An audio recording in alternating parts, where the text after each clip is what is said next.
Assalamu alaikum. A'udhu billahi minash shaitanir rajim. Bismillahir rahmanir rahim. From the previous part.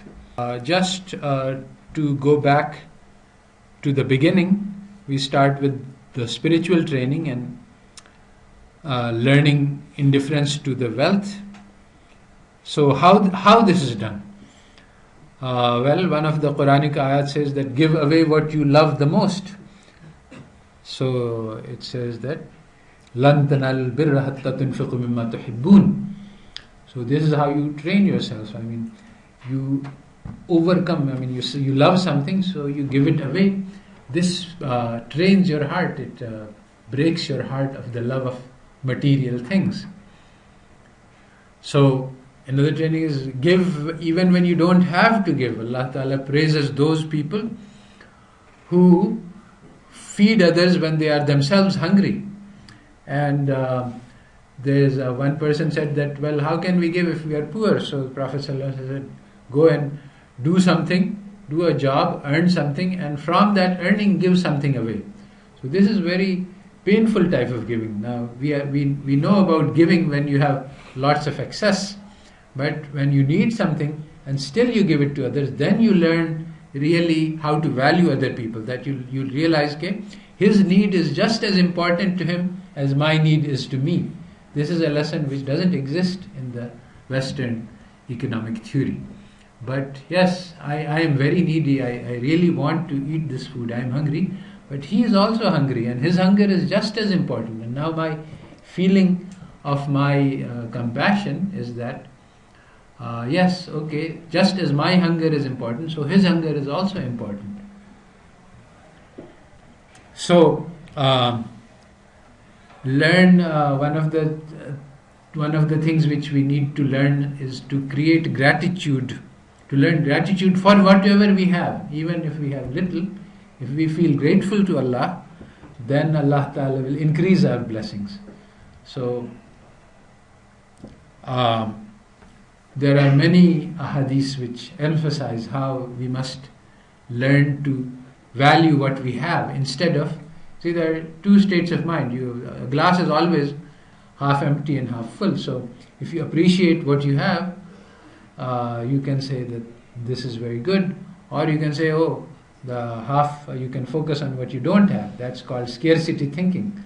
So it is always true that there are things that you don't have, but it is also true that there are things that you have. So the hadith teaches us that value what you have by looking at others who have less than you. And there's always lots of people who have less than you. That will give you appreciation for what you have. So if we have peace of mind, we have security, we have food for today, then hadith says that you have everything which the greatest king on earth has. If you can sleep comfortably, and if you can eat, and if you are secure, then no human being has more. So you should be very grateful to Allah that you have these things. Not everybody does have. The Rohingya Muslims don't have this, and the Muslims in Syria don't have this, and so we should be very, very grateful that we are living peacefully and contentedly. And we should not envy those who don't have Iman, because this is the greatest blessing of Allah. That Allah Ta'ala says, لا يغرنك تقلب الذين كفروا في البلاد. That don't let the apparent deluxe life that they have in the West deceive you. It is not. It's just an illusion.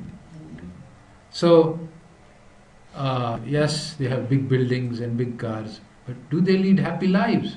Actually, I can tell you that this is not true. I was one of my best friends at MIT, Paul Kinney, he committed suicide. His mother and father were divorced. He went to live with his mother. His mother said, I'm enjoying life. I've taken care of you. You're now big. Go take care of yourself. And when he didn't go, she called the police and had her own son thrown out. And he called me in Philadelphia. And I said, of course, we are supposed to take care of our friends, so come on over. So what I'm saying is that with the society the way it is, there's a law that at 18 children are independent, and has become social norm also, that after 18 the children and the parents are separated and they never see each other again. The idea that this is a permanent relationship is no longer strong. More than half of the children are born outside of families anyway. So these things which we have, we don't value. So I was in a hospital once, and there was a young man who was checking in for some operation or something. So he was filling in the form. The last line on the form said, "Next of kin, who do we inform if something happens to you?" So he left it blank. So the nurse attending asked, "What should I write here?" He said, "Nobody cares if I live or die." So that's the thing, that you can have all of the money in the world, but if nobody cares whether you live or die, how can you be happy? And this is the normal. And the society is built so that children are trained to do their own job and to not ask for help from anybody, even their own brother and sister. See, there's a video on YouTube I watched that a little child is washing dishes, so his brother gets up to help. He says, "No, it's his turn. He must learn to do his own job." So a 5-year-old is washing dishes. It's his turn, and he must learn how to do it. And he must realize that when it's his job, nobody will help you. You have to do everything on your own. So this is the kind of society that they have.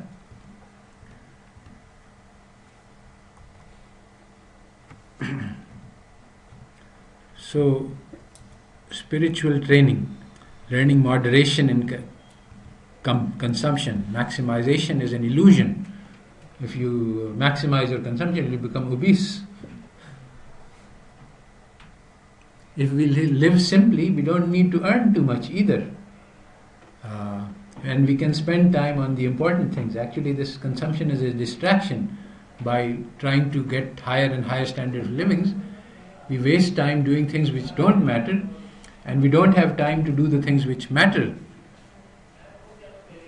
So we can get accustomed to any standard of living, and once you're accustomed to that, then you have to maintain that standard. And if you see, somebody in the Middle East said that somebody who traveled to the Middle East said, "Oh, after the air conditions, life must have become much more pleasant for you." So the person who lived there, he said that, "No, actually before air conditions, it wasn't hot here." Because they were used to that. Now after the air conditions, they realized that, you can be cooler. So air conditions, now when you're in air conditioner, it feels nice, but when you're outside, it feels very painful. But when you don't have any air conditioner, then you're used to living like that. And you don't notice the absence of air conditioners when you don't know the existence of air conditioners. So basically, as you get used to more and more high standards, you get addicted to this level. Reductions in that level are painful, and to maintain a high standard, you have to work much harder to earn the money required to support that level. It's all in production consumption chains which we discussed. So the third dimension of spiritual training is to learn generosity and compassion. You have to learn how to have a soft heart which feels the pain of others. The Quran talks about the people who have hard hearts. Their hearts are worse than stones. Now, in the Western tradition, Machiavelli taught that there are two ways to rule a society. You can either rule by love, people will obey you if they love you, or you can rule by fear. People will obey you if they fear you. He said that love doesn't work very well. People take liberties and so on. They don't.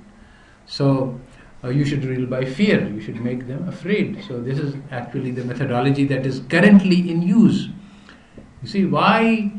I think did I show you a graph in which basically in the USA, the chances of dying by being struck by lightning and the chances of being killed by a terrorist attack by Muslims are about the same.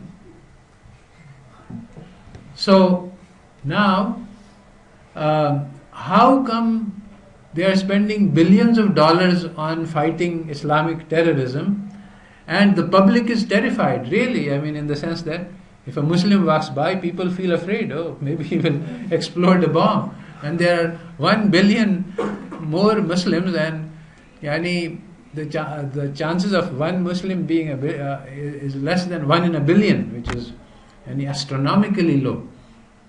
But why are people afraid? Because it is very helpful to rule the people, to make them spend $1 trillion on Bechtel, on Iraq, and on wars, when there are hungry people. 1/4 of the children in the USA, a very large number, live in poor families and they don't have adequate nutrition. So if the people were not afraid of Muslim terrorists, then they would ask that, feed these poor. Now the government says, no, we have to fight Islamic terrorists to protect your lives, so we can't afford to feed the poor. So this terrorism is very useful to the interests, the powers. So if we start, and if we are spiritually developed, then we cannot adopt this method, because a person who has, see, this is what happens if your soul becomes dead, then this is something that you can say. It's like there's a difference between a child and an adult. The adult has some maturity. So if you achieve some spiritual maturity, then you cannot rule by fear, because if I make people afraid, then they will hate me, and I will sense this hatred in my heart, and it will make me not want to live. That how can I, and it makes, but if your heart is dead, then if everybody hates you, you don't sense anything, and so you can do that. But for the Prophet Muhammad sallallahu alaihi wasallam, it would not have been possible to do that, to make people hate him, because he felt the pain of everybody.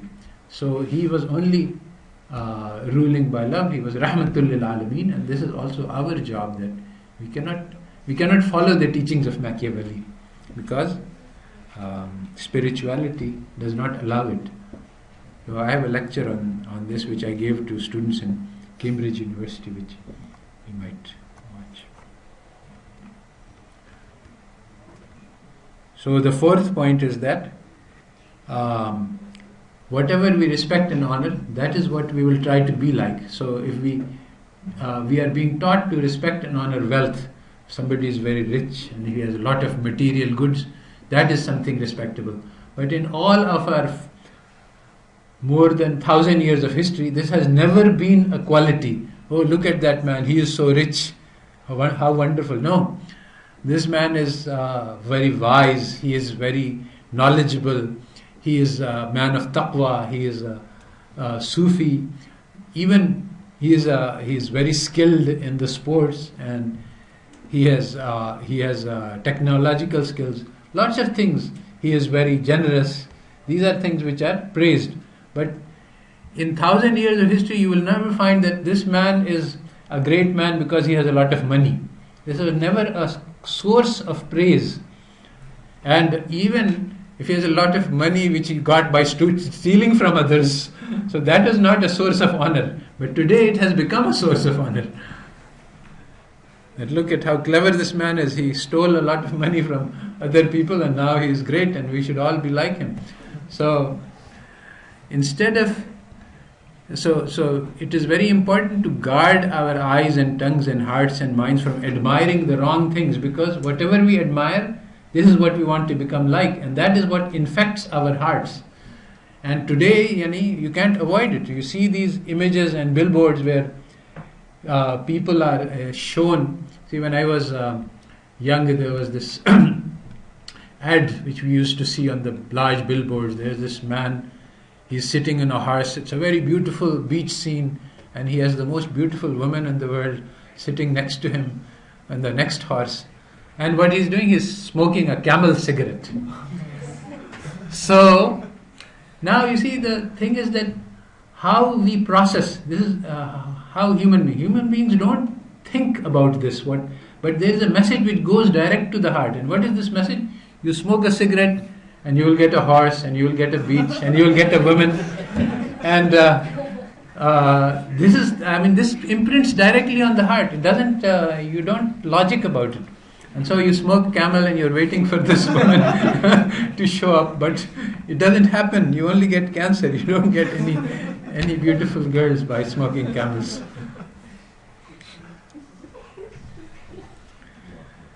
So,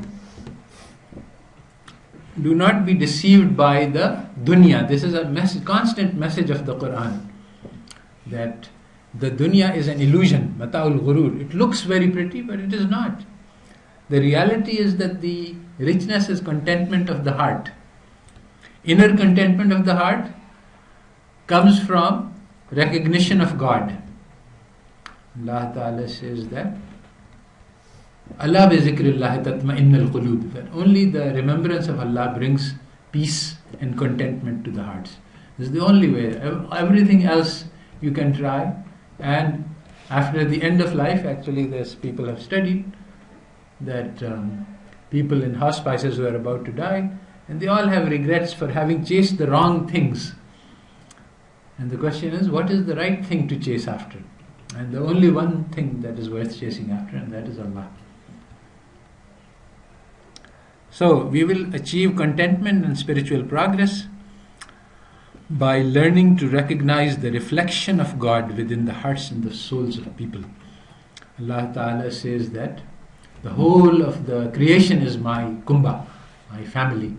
And so if you serve the people, Allah Ta'ala will love you. And he also says that many people with very low worldly status, people who were rejected from the doors and nobody thought anything of them, on the day of judgment they will have very high honor, and people will say, oh, I wish I was like him. And many very rich people like Qarun and Pharaoh, which had power and riches, they will have nothing on the day of judgment. People will be happy that we are not like him, even though in the world everybody wanted to be like them. So in the second dimension, the first item is that Prophet ﷺ was Rahmatul lil Alameen. He was mercy to all of the worlds, and his heart was filled with compassion and mercy for all mankind.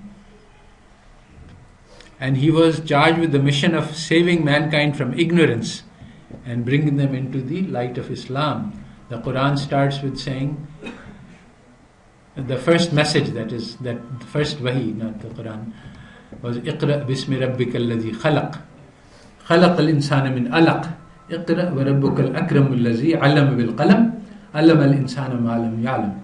I think the Prophet ﷺ is sitting in the Ghar of Hira, and he is searching for the religion, for his God, for what is the truth.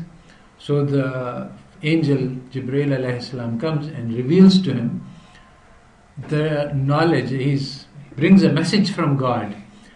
Now Prophet ﷺ does not know who God is, and Allah Ta'ala has said in the Quran that the description of God, the words of God, are more than, if you take the whole ocean as ink, they will not finish. So Allah Ta'ala can describe himself in many, many ways, infinite number of ways. So how does Allah Ta'ala describe himself? To the first thing, so Allama al-insana ma lam ya'lam. God is the being who teaches man that which he did not know.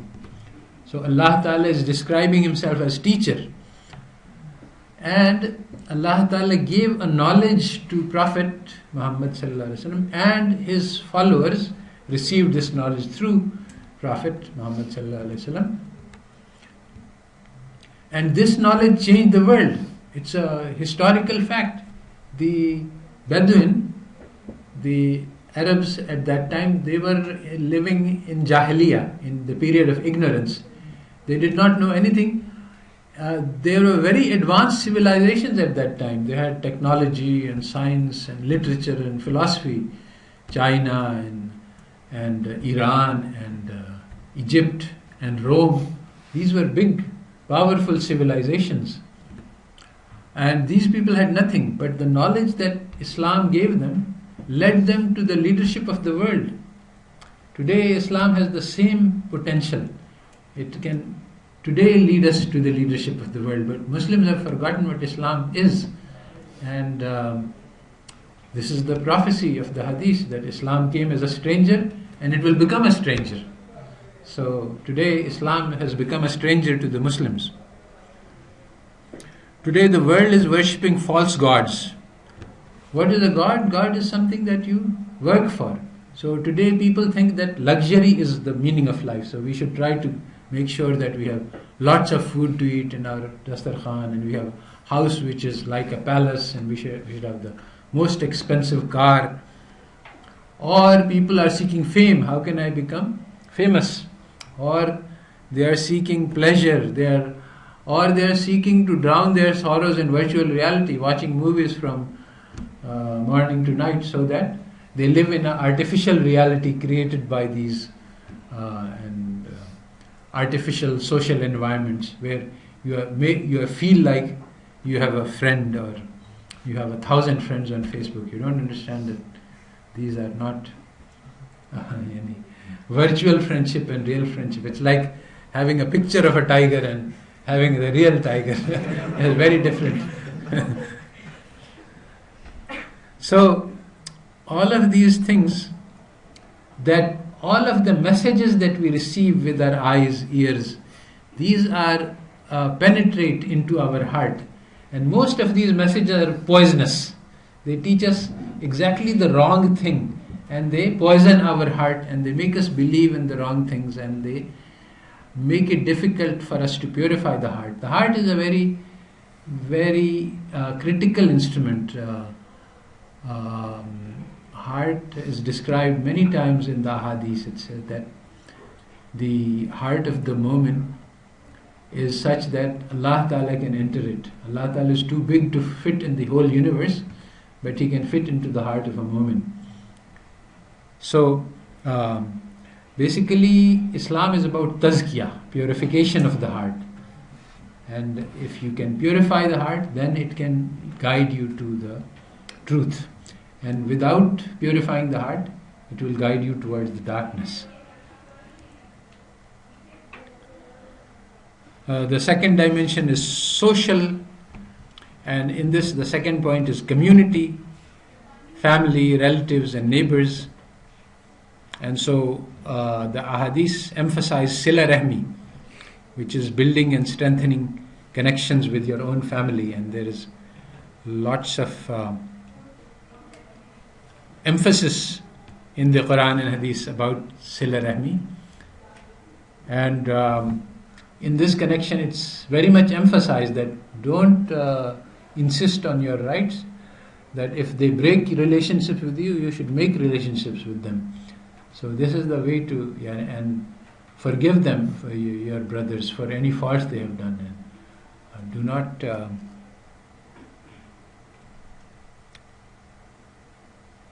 so one man said that I have taken my mother for Hajj on my shoulders twice or something like that.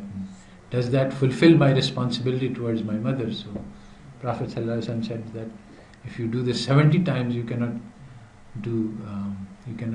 fulfill your responsibility. So basically, it is emphasized that we should try to fulfill our rights, and remember that every right has in Islam, the right is not a one-sided thing that I get a right. Every right has a balancing duty. It is my right to be helped by others if I am needy, but then it is my duty to not ask if I am not needy and provide for my own needs if I can do so. Because I have the duty to feed myself and my family. And so if I cannot fulfill this duty, then that gives me the right. If I don't do anything for myself, then I don't have the right to ask for help from others. But it's only when I cannot fulfill my duty for some reason, then it becomes the right for me to ask from others. So for every duty, the mother is given such great honor, but then she also has the responsibility to love and take care of and train her children in the best possible way. And similarly for all relationships, you have certain rights and you have certain responsibilities. Same is true of the husband and wife relationship, where both have rights on each other and both have responsibilities for each other. So the Western discourse is all about rights and rights and rights, but Islamic discourse is all about responsibilities. Even when you talk about rights, the right of X is my responsibility towards him. So we emphasize taking care of your responsibilities. Automatically the rights come in. West emphasizes taking care of rights, but then they have to force the people to pay their rights. So in US, after divorce, the husband is responsible for alimony. He has to make some payments. So normally this is a very difficult thing for women to get. I mean, they go to court and the court orders, but the man doesn't give, because see in the West they have substituted the law for the responsibility, because at the individual level the morals don't exist. In the secular society it's governed by law, not by moral codes. So there was a discussion among lawyers that suppose your client is a man who has committed rape and you know he is guilty. But you are the lawyer, and as the lawyer you have to defend him. And suppose that the best course of action for you to get him free is to ruin the reputation of the innocent woman who has been raped. Should you do that? This is a simple moral question. So all of the lawyers on the panel, including a woman, agreed that as a lawyer it is your duty to destroy the honor of the innocent woman, because your job is to protect your client and your job is not to get justice. Justice is not part of your duty. As a lawyer, you are responsible to get your client free by hook or crook. So this is the concept of law. Law is an artificial set of rules by which you play a certain game, and your goal is to try to win the game. Justice is not in the picture. So this is a very different conception of society from the Islamic conception of society.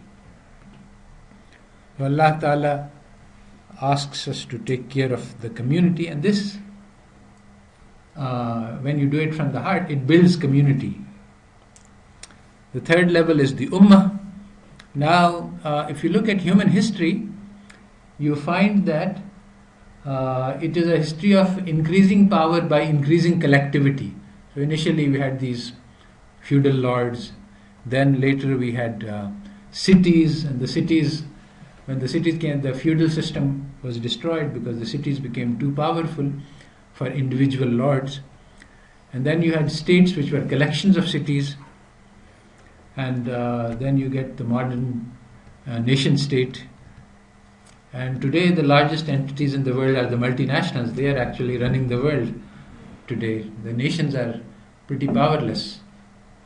But they have hidden their power. So now, as you get larger and larger collectivity, you get more and more power. So Allah Ta'ala has given us this collectivity at the level of the Ummah. If we can create this collectivity, rise above the divisions that are keeping us separate, then we can achieve strength. And Allah Ta'ala says this explicitly in the Quran, that if you are united, Allah Ta'ala's help will be with you and you will succeed. And if you are disunited, then Allah Ta'ala's help will withdraw from you and you will lose to your enemies. And so the methodology by which we can achieve this unity is also quite unique to Islam. There are two ways to achieve unity. One is that, okay, I have this opinion, everybody follow my opinion, and then we will be united. So this is the standard methodology which is followed in other places outside of Islam, other philosophies, that this is the right, this is called binary logic. If what I am saying is right, everybody else is wrong, and if everybody agrees on what is right, then we will have unity. Or another way to say it is, either you are with us or you are against us. There is no intermediate.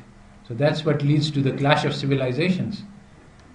Now, Islam is based on accepting diversities and allowing both sides to be right, even though they are opposite of each other. And so there are lots of examples of this from the Hadith and the Quran about how we can allow different positions both to be right. So there's a famous example, and there are many such stories, that Prophet ﷺ sent a group to a certain destination. He said that go and make Maghrib after you reach that destination. And so this group was delayed in starting out. And so when they reached some point in the middle, some people said that now if we delay Maghrib longer, it will become qaza. So we should not do that because that's not permitted. And the Prophet ﷺ told us to make Maghrib there because we were supposed to start early, so we would have reached in time for Maghrib. That is what he meant. So they made Maghrib there. But the other group said no. Prophet ﷺ said that you have to make Maghrib there, and that's it. I don't. We are going to make Maghrib when we reach there. I don't care if Maghrib is qaza.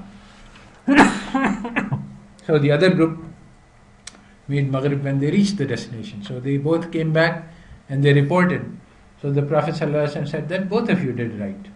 So now, this is the thing, that in Islam we have a unique situation where we have four different schools of thought: the Hanafi and the Hanbali and the Shafi'i and the Maliki, and they have some of the differences are quite severe, some doctrinal differences, and but they all have the position that you can follow any of the four schools and you will be right. They don't say that if you're not in Hanafi then you are wrong, and if not Hanbali.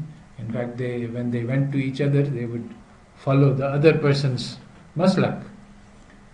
Similarly, we have more than four different schools of tasawwuf, Naqshbandi and Chishti and many others. And they don't say, and they have very different methodologies. But they don't say that this is the only right school and the others are wrong. And this is different from all other religions, where in Christianity, for example, you have two minor sects and each of them says that our sect is the right one and the other one is Jahannami and so on. So this idea of tolerance, diversity, of accepting the idea that very different people can all be wrong. And Allah Ta'ala says that قُلْ يَا أَيُّهَا الْكَافِرُونَ لَا أَعْبُدُ مَا تَعْبُدُونَ, that say to the non-believers that you don't believe and you follow your deen. I believe, I follow my deen. You can have your deen, I can have my deen. It's very tolerant, okay? I don't mind. There is no compulsion in religion. We will find out in the end, when akhirah, who is right and who is wrong. So there is nothing, and we are not forcing others to follow our opinion. We just, ma alayna illa al-balagh. We just told you this is the truth as we understand it. Even not that this is the truth. This is my understanding. Your understanding is different. You are welcome to it. Allah Ta'ala says that in the Quran that the difference of opinion is a blessing for this ummah. So this is very important to create ummah, allowing for diversity. And finally, the Ummah has been sent for welfare of humanity, to guide them towards the good and to protect them from the evil. And we are on a selfless mission to spread welfare.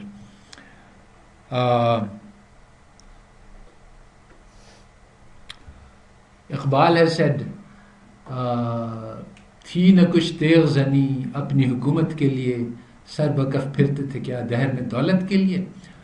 So Islamic civilization conquered half of the world, but this conquest was not motivated by the desire to build an empire, the desire to gain riches.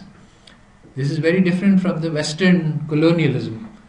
Today, because our minds are infected with wealth and power, we find it hard to believe. We say, nah, it must be just something they say to cover up, because that's actually what the West says.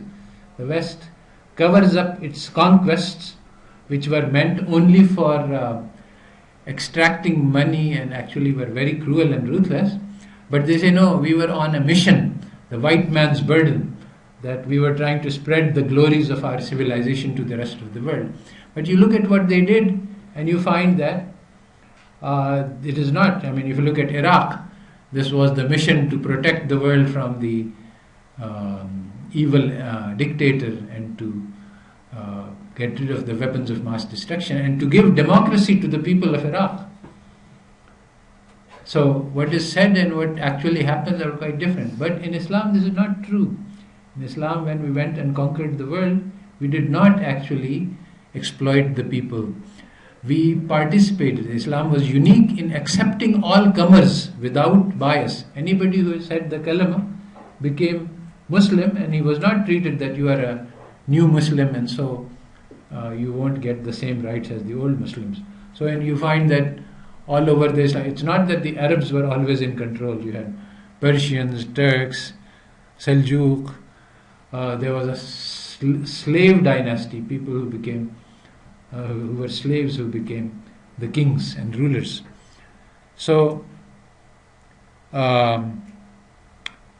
in addition to that, it was not just that the Muslims were protected. There was a strong component of the rights of non-Muslims. They were allowed to live their own according to their own religion, according to their own laws, as long as there's no conflict or interference. So the rights of the non-Muslims are protected. So Islam came as a benefit to humanity. So the third dimension is that of institution and regulation. And the first point in this one is that we as a society have a responsibility to provide equal opportunity to all. This is written in our constitution that we will give free education to everybody, but it's not being practiced. But there is something which is part of Islam, which is that this is a farz-e-kifaya. Farz-e-kifaya means that there is a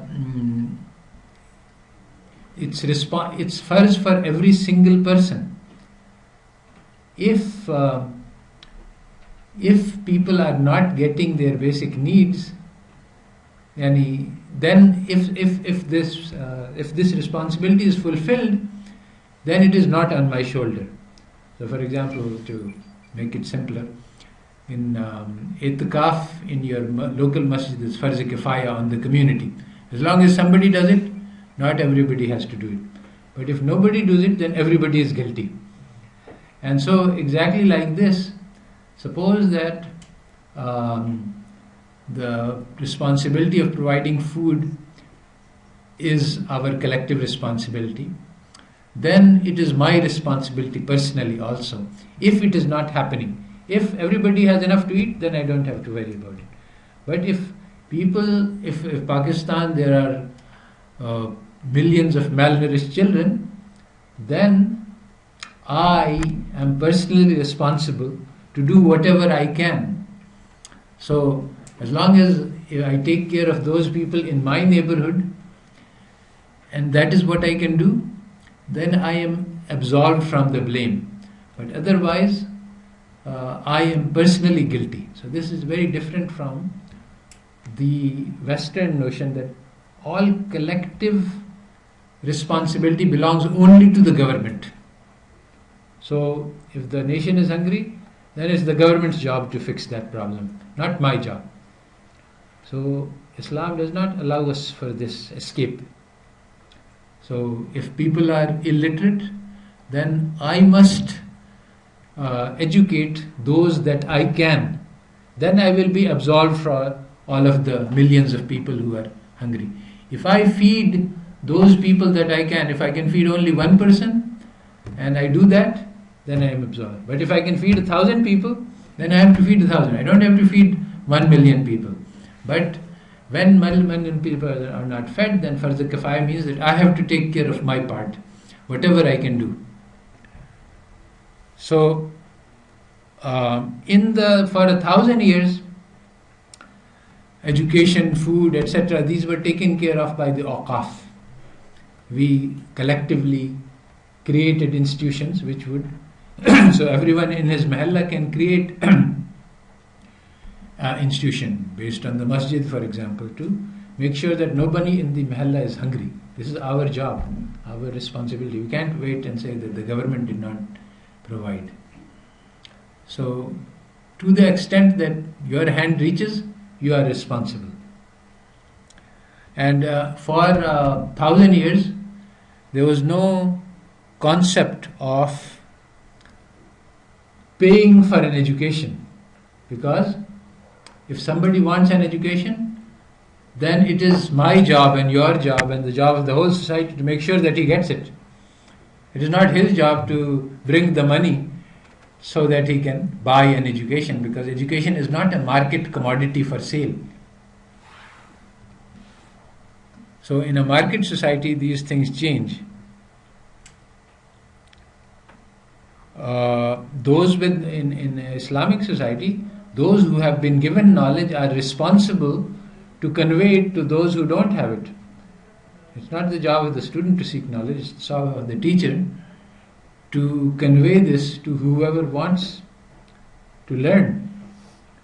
One more thing that is important here is that the nature of knowledge in the East is different from the nature of knowledge. The primary and most important type of knowledge is the knowledge of the heart, which doesn't exist in Western epistemology. But other types of knowledge are also considered as knowledge, and so building ships and glass blowing and medicine and all of these things are all part of knowledge. But the most important knowledge is the knowledge of the heart, character, conduct.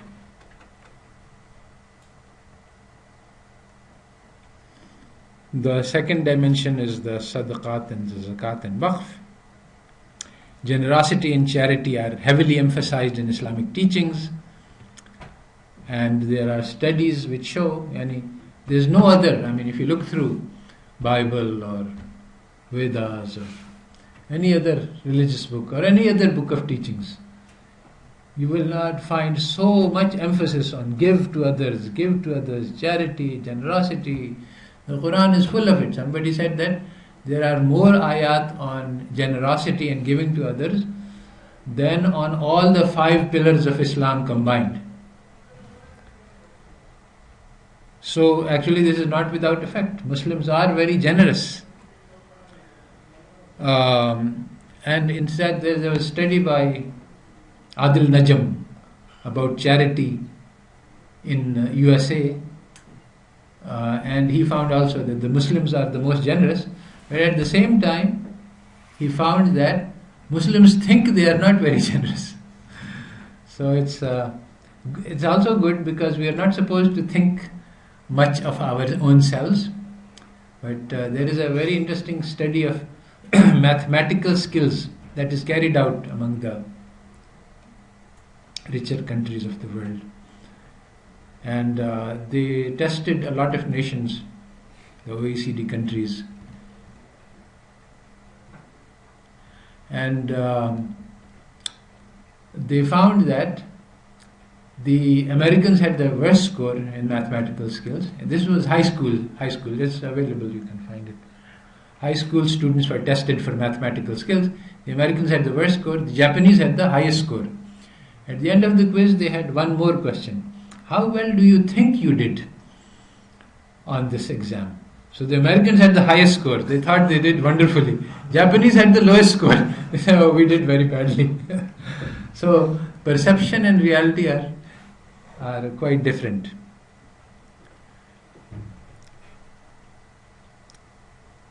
So now, actually, there is revival in the Islamic Ummah. People are coming to understand that we have our own mechanisms. You see, Islam has told us how to relieve poverty, but now IMF and World Bank come by and they tell us X, Y, Z, and we build poverty center in planning commission and ministry, and we do this, that, and the other. We don't take care of nobody mentions about zakat, which is the Islamic mechanism to take care of poverty. How we can make it work. Now in Bangladesh, some businessmen got together and said, okay, let's collect zakat and let's use it effectively instead of just, one person feeding somebody. So they have actually now started building some organizations. Malaysia, Indonesia, there are many other places where people are starting to think Islam has already given us mechanism and institutions and methods and ways to solve the problem of poverty. Why don't we use these? So people are now starting to think about these. There are many conferences being done on Awqaf, which is the most important institution for solving problems of poverty. But currently it's not being used, even though even now you can go and have a meal at Bari Imam for free. But this is not this is a very shoddy type of methodology, and Islam offers us much better ways. There are awqaf which would give you training in a skill, and they would be funded. You see, the awqaf, the idea is that you do charity and the funding is provided. So we can have a waqf which is dedicated to teaching children how to drive or how to cook or how to repair electronic goods, etc. And so for this we have, in the West we have vocational training, but basically in the East the system was rather different, very different actually. The system was based on guilds. The people who know, people who have the skills, have a responsibility to impart this knowledge to others. So they created these organizations, and then anybody who wants to come and take entry into, if you're a mechanic, then they are entitled to get training.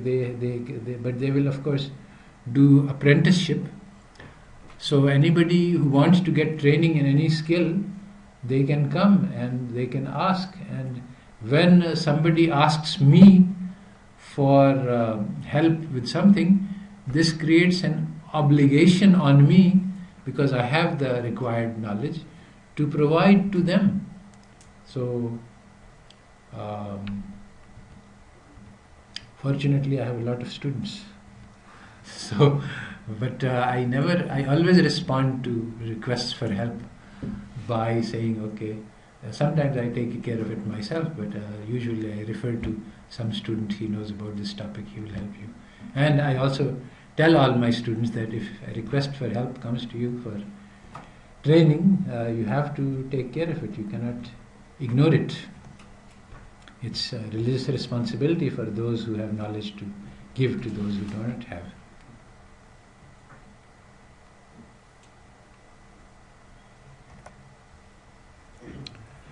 So we discussed about the Islamic business models.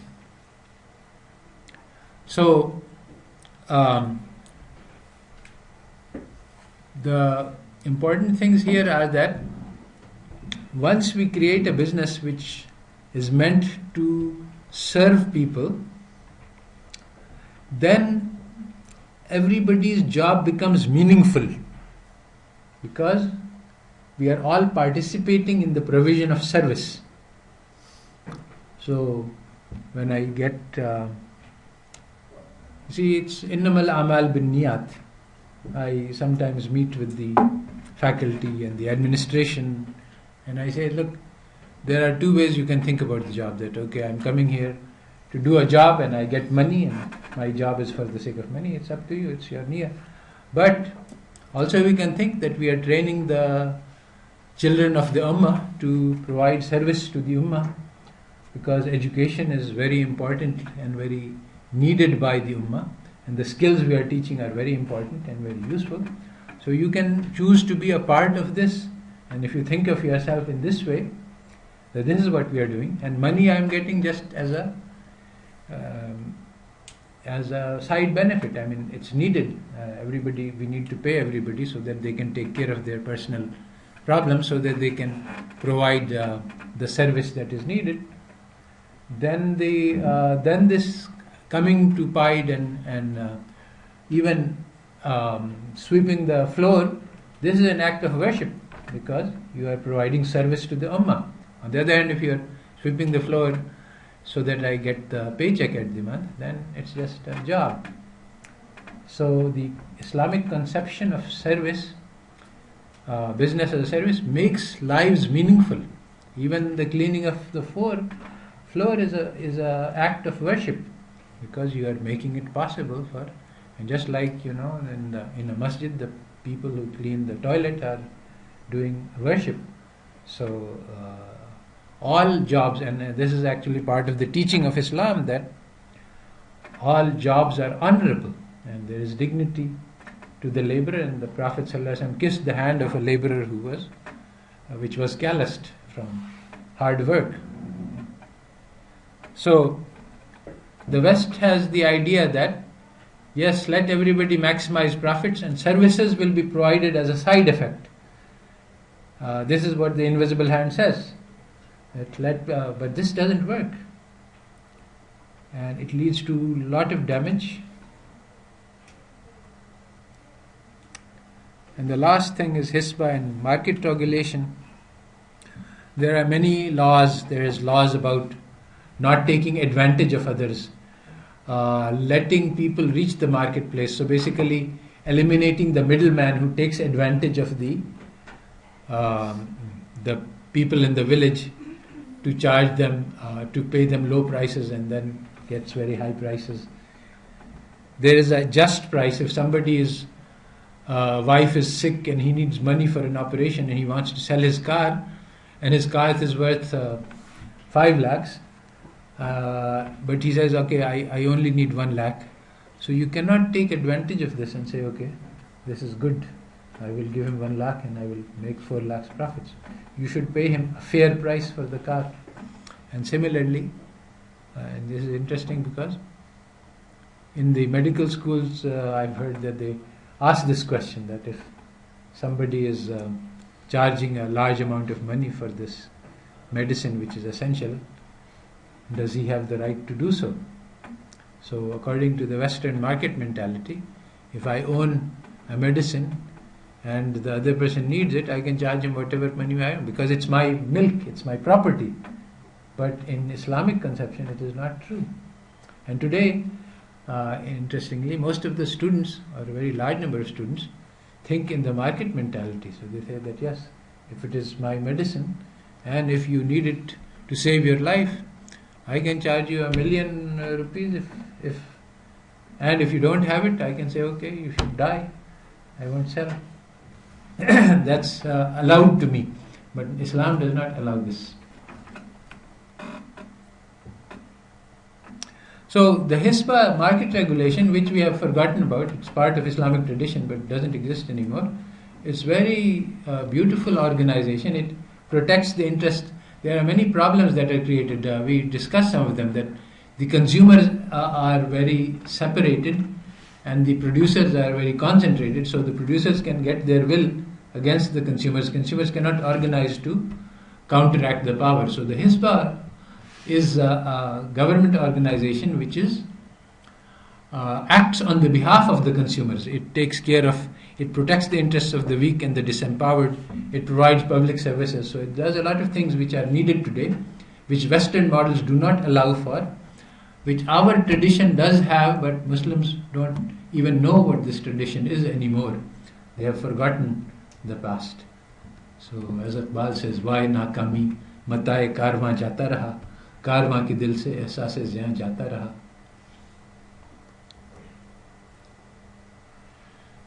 So,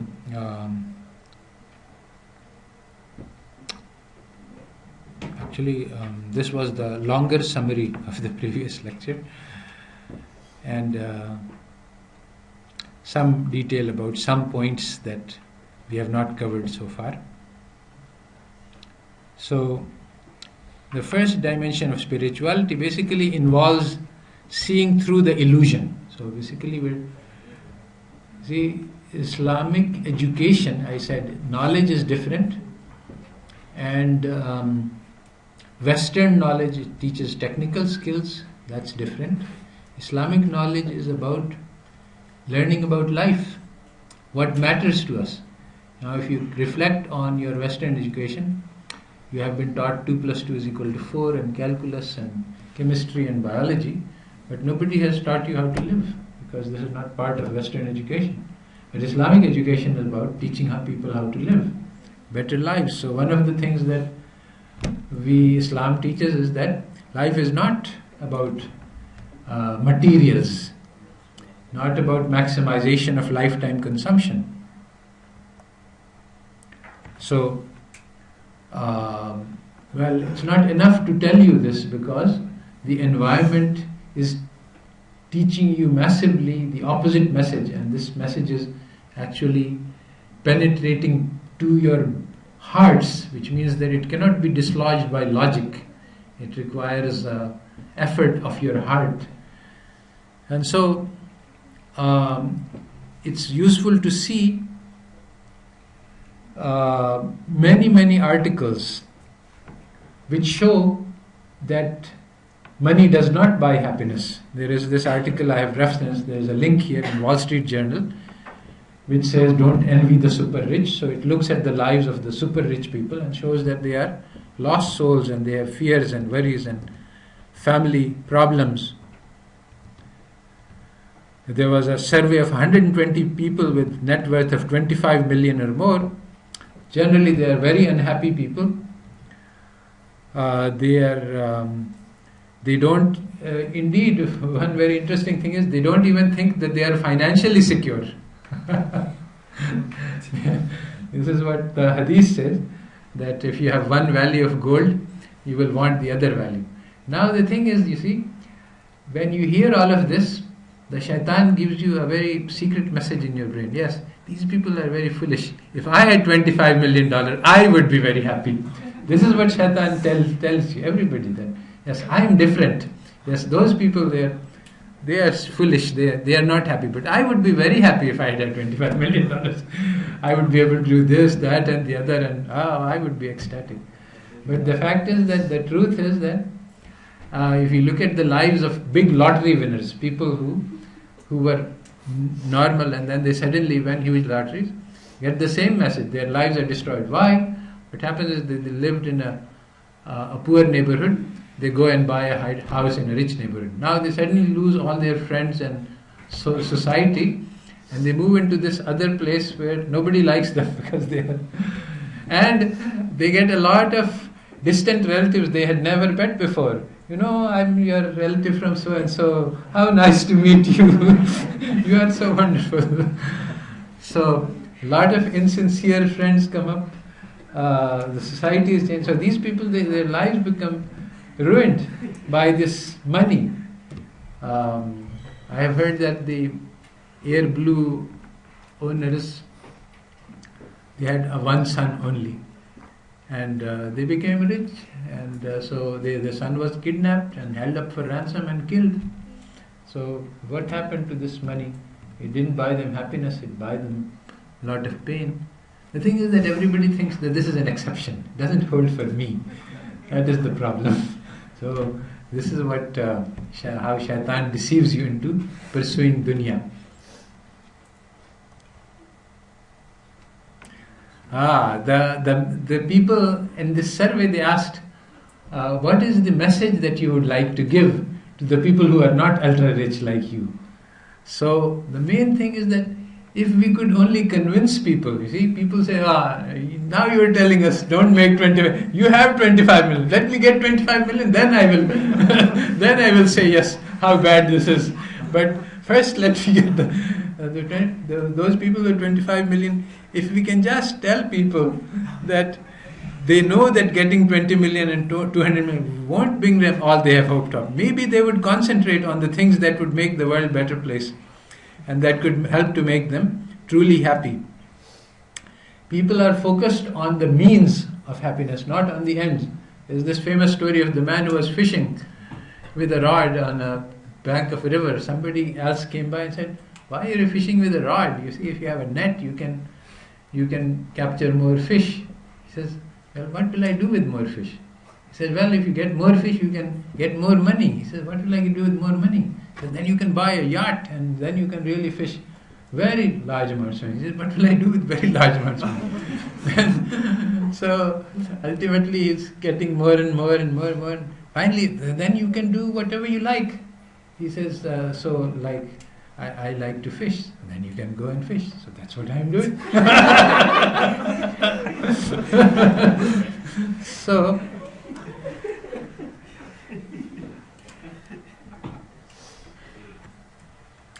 the message of the Quran is that know that the life of this world is only play and amusement, pomp and rivalry.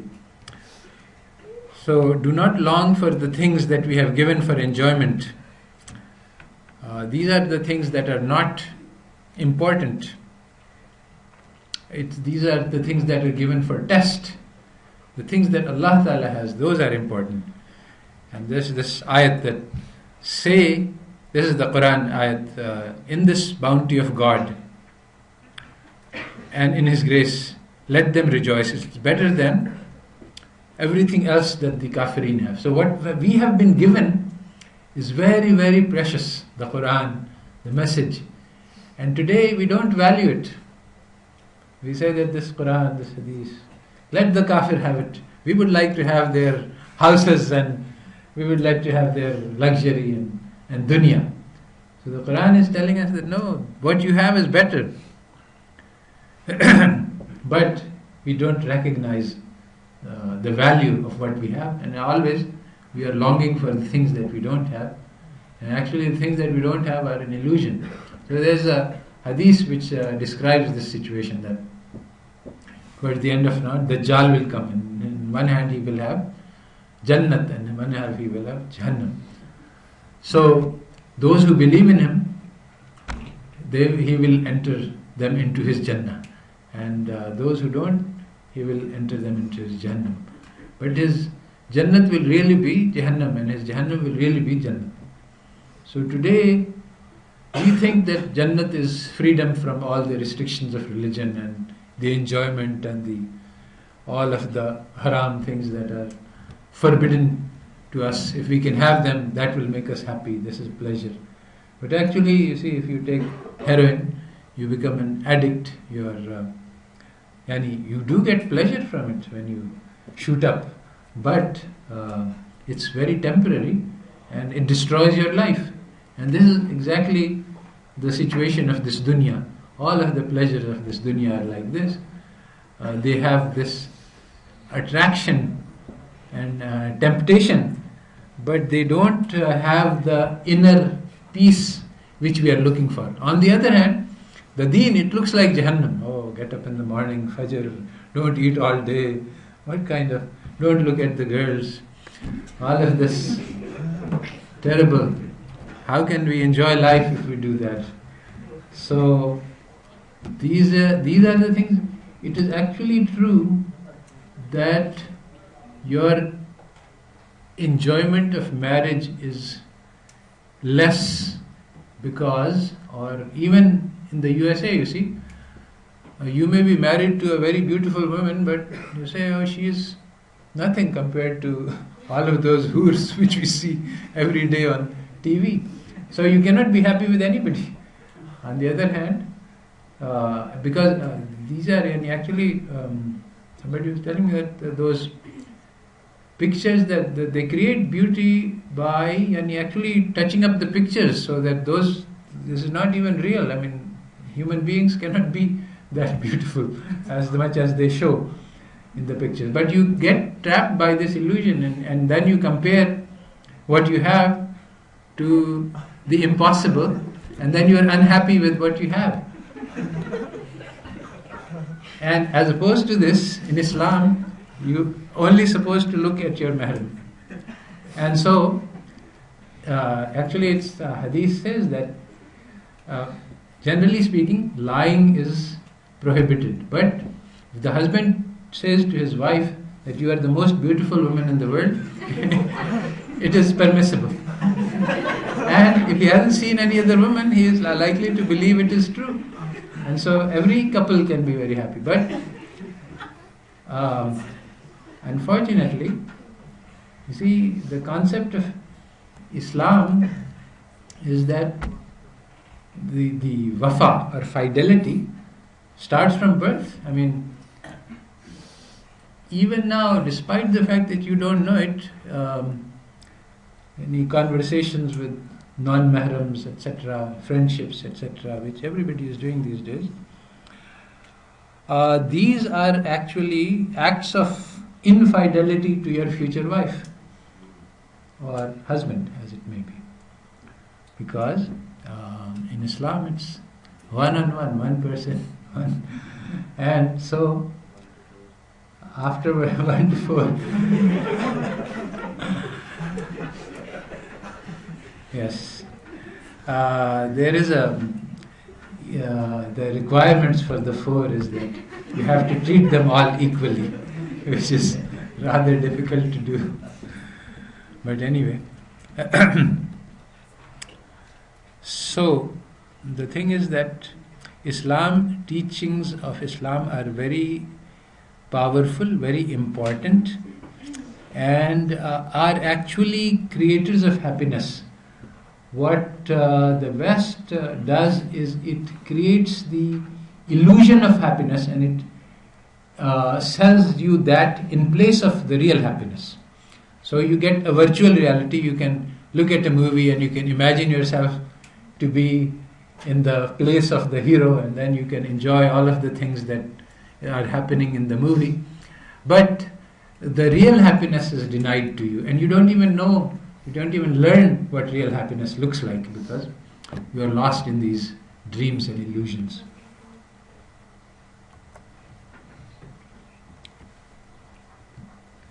So the Quran says that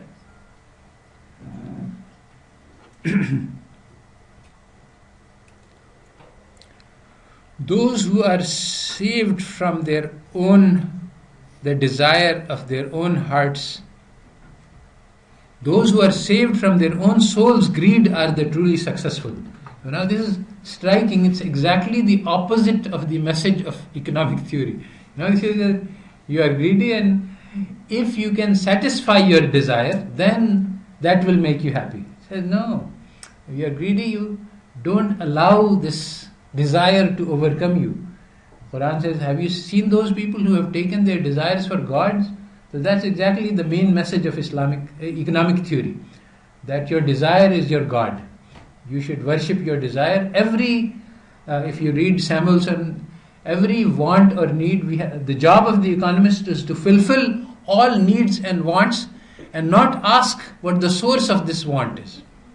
This is completely wrong. According to, it's actually haram, not permissible, to fulfill a want which is generated from the wrong sources.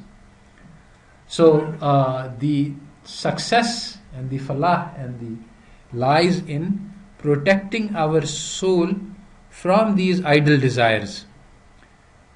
And it's preferring others over ourselves, even if we don't have enough. So these messages of the Quran are radically different from those of Islamic economic theory.